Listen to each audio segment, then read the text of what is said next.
बिस्मिल्लाहिर्रहमानिर्रहीम। अस्सलाम वालेकुम प्यारे प्यारे व्यूवर्स, कैसे हैं आप सब लोग। दुआ है अल्लाह ताला आप सबको हमेशा खुश रखे, आमीन जी। तो आज जो मैं रेसिपी शेयर करने जा रही हूँ वो है शामी कबाब की। बहुत ही मज़ेदार चटपटे से ये बनने जा रहे हैं। इसको खड़े मसाले के शामी कबाब कहते हैं। तो बहुत ही आसान सी रेसिपी है ये, बहुत ही पुराने दौर की रेसिपी आप लोगों के साथ शेयर होने जा रही है। तो चलिए इसको बनाना स्टार्ट करते हैं। स्टार्ट करने से पहले अगर आपने वीडियो को लाइक नहीं किया तो वीडियो को यहीं पे लाइक कर दें, और अगर चैनल पर फर्स्ट टाइम आए हैं तो सब्सक्राइब करके बेल आइकन को प्रेस कर दें। इस तरह आने वाली हर नई वीडियो को नोटिफिकेशन आप तक पहुंच जाएगा। तो यहाँ पे मैंने एक बाउल लिया, इसमें मैं 1 पाव चने की दाल शामिल कर रही हूँ। आपने अगर ज़्यादा बनाने हैं तो जो जो चीज़ें मैं शामिल कर रही हूँ आपने डबल शामिल कर लेनी है या ट्रिपल शामिल कर लेनी है, ठीक है। तो 1 पाव चने की दाल है, इसमें से कंकर वगैरह अच्छी तरह चुन लेंगे, और अगर इसमें छिलकों वाली दाल हो, ब्लैक छिलका उसके ऊपर, वो भी इसमें से निकाल लेना है आपने। उसके बाद 2 से 3 बार पानी से वॉश करना है। आप चाहें तो इसे डिप करके भी रख सकते हैं पानी में 1 घंटा पहले। मैं फ़ौरन से ही कुक कर रही हूँ इसको। एक बर्तन लेंगे जिसमें हमने कुक करना है चर कबाब का।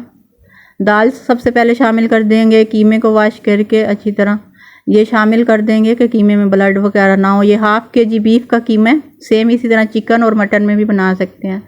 और तकरीबन 1 कप गोल मिर्चें मैं शामिल कर रही हूँ, जो कि 25 से 30 बनती हैं। और साबुत धनिया 2 टेबल स्पून शामिल कर दिए। गरम मसाला ये देख लें आप, ये मैं शामिल कर रही हूँ 1 टीस्पून ज़ीरा है। और बाकी चीज़ें आपको नज़र आ रही होंगी कितनी शामिल की हैं। और 2 जवे लहसुन के हैं, और थोड़ा सा प्याज का टुकड़ा है, उसे मैंने बारीक काट के शामिल कर दिया। नमक शामिल कर देंगे। प्याज का तकरीबन छोटी प्याज का ½ हिस्सा शामिल किया। हल्दी शामिल कर देंगे, और इसके बाद जो है हस्ब ज़रूरत पानी शामिल कर देंगे। इतना पानी शामिल करना है कि ये कुक हो जाए। अगर आप प्रेशर कुकर में बना रहे हैं तो थोड़ा सा कम शामिल करना है। आप ऐसे ही कुक कर रहे हैं बर्तन में तो फिर आपने थोड़ा सा ज़्यादा पानी शामिल करना है। इसको पहले हाई फ्लेम पे रखेंगे, जैसे ही ये पकने लग जाएगी, उबाल आ जाएगा इसमें, तो इसका फ्लेम लो कर देंगे और इसे आधे घंटे के लिए लो फ्लेम पे कुक होने देंगे। अगर आप प्रेशर कुकर में बना रहे हैं तो 10 मिनट में ही ये कुक हो जाएंगी, ठीक है। और 30 मिनट के बाद अगर आप ऐसे बर्तन में बना रहे हैं और 30 मिनट के बाद चेक कर लें कि अगर दाल नहीं गली तो मज़ीद इसे 10 मिनट के लिए दोबारा कुक कर लें, ठीक है। अगर पानी ड्राई हो जाए तो दोबारा से पानी शामिल करके, ताज़ा पानी या फिर थोड़ा सा नीम गर्म पानी शामिल करके आप कुक कर सकते हैं। तो यहाँ पे ये देख लें जी कुक हो चुकी है, और मैं चेक कर लेती हूँ यहाँ पे अच्छी तरह गल चुकी है दाल, ठीक है। इसको पहले हमने ना कंप्लीट ठंडा करना है और इसका मिक्सचर तैयार कर लेना। चॉपर में भी, अगर आपके पास चॉपर है उसमें बना लें, या फिर कीमे वाली मशीन से निकाल लें, या फिर सिंपली जो मूसल होता है कूंडी सोटा, उसमें भी आप इसको बना सकते हैं, ठीक है। तैयार कर लिया इसका, और एक बर्तन में शामिल कर देंगे। और इसमें थोड़ा सा जो है ना हरे मसाले भी शामिल कर देंगे, क्योंकि ये खड़े मसाले के शामी कबाब हैं तो इसलिए मैं कटी हुई चीज़ें शामिल करूँगी। वरना जैसे ही कीमे वाली मशीन में मैंने ये मिक्सचर निकाला था, साथ ही मैं ग्रीन मसाला भी शामिल कर देती। ये है चॉप की हुई प्याज है हाफ मीडियम, 2 टेबल स्पून साबुत सब्ज़ धनिया है, 2 टेबल स्पून पुदीना, और थोड़ी सी सब्ज़ मिर्चियाँ 2 से 3। 1 अंडा भी शामिल कर देंगे। अंडा शामिल करने के बाद इसको अच्छी तरह से पहले आपने मिक्स कर लेना है कि हर जगह जो है ये ग्रीन मसाला मिक्स हो जाए, अंडा भी अच्छी तरह मिक्स हो जाए सारे में, ठीक है। जितने आपने कबाब बनाने हों आप बना लें, या सारे बना के फ्रीज़ भी कर सकते हैं, या फिर ये मिक्सचर फ्रीज़ कर दें, जब आपको ज़रूरत हो निकाल के आप ताज़े कबाब बना के फ्राई कर सकते हैं। तो यहाँ पे मैं हाथ की मदद से ही कबाब बना लूँगी। आप किसी सांचे से भी बना सकते हैं कबाब। ये देखें इस तरह से, मुझे जितने चाहिए मैं बस उतने ही बनाऊँगी। बाकी का जो मिक्सचर है वो मैं रख दूँगी साइड पे, और फ्रीज़ कर दूँगी साइड पे रख दूँगी, फ्रीज़ कर दूँगी, जब मुझे ज़रूरत होगी बाकी के कबाब मैं बना लूँगी। तो इस तरह से मैंने ना सारे कबाब बना लेने हैं। और इसके बाद हमने लेने हैं जी 2 अंडे। ये देखें ये मिक्सचर बच गया, इसको मैं फ्रीज़ करके रख दूँगी। मुझे बस इतने ही कबाब चाहिए थे, मैंने बना लिए हैं। तो ये देख लें जी, ये लुक है इनकी फ्राई से पहले। अब 2 अंडे लेने हैं, इन अंडों को अच्छी तरह से फेंट लेना है।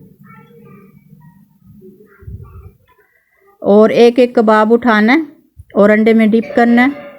डिप करने के बाद इनको जो है ना सिंपली फ्राई कर लेना है, जैसे कि नॉर्मल हम आम शामी कबाब फ्राई करते हैं।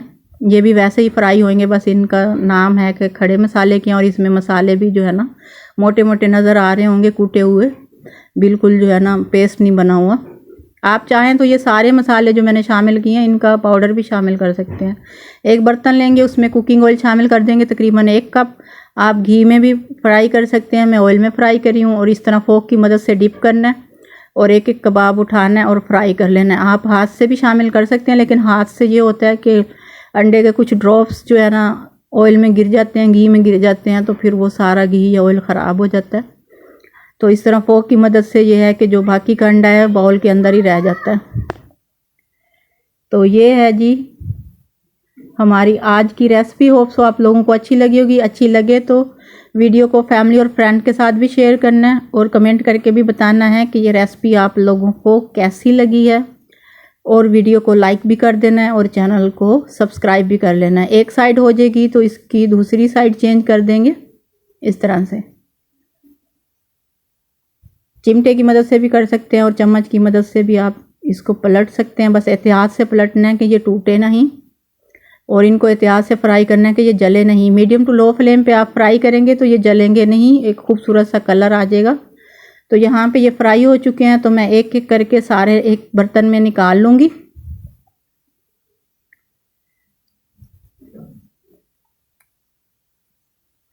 तो यहाँ पे ये मैंने सारे कबाब निकाली और इसी तरह ही मैंने सारे कबाब फ्राई कर लेने हैं जो बाकी के हैं। अंडे में डिप करके आपको पता चल गया होगा कि कबाब कैसे फ्राई करने हैं। तो यहाँ पे मैंने सारे कबाब फ्राई कर लिए हैं। ये है इनकी फाइनल लुक, ये देख लें जी, ये अंदर से भी है, ऐसे है।